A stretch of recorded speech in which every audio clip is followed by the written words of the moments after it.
दिवसभर काही ना काही चालूच असतं. त्यामुळे बघा, आता संध्याकाळ झाली आहे तरी आत्विक शांत बसला नाही, नुसता खेळतोय नुसता खेळतोय. बघा सायकल खेळतोय, वातावरण एवढं ढगाळ आहे तरी पण त्याला सायकल खेळायची आहे. तरी पण म्हटलं आई मला 2 राऊंड मारू दे. ठीक आहे म्हटलं. त्याने सायकल खेळली. नंतर संध्याकाळच्या वेळेस त्याने ब्लॉक्सचा खेळ सुरू केला. त्याला मोबाईल आवडत नाही त्याला, म्हणून तो ब्लॉक्स खेळत असतो. जेवण करता करता ब्लॉक्स खेळतोय, जॉईन करतोय.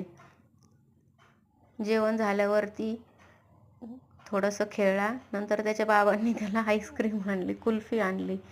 फर्स्ट टाईम कुल्फी खातोय म्हणून बघा ना, सर्व तोंड भरवलंय, पण छान वाटतं. नंतर लाईट गेली आणि आमचा हा रात्रीचा खेळ चालला, असा बोटांवरती खेळतोय. मस्त वाटतं ना.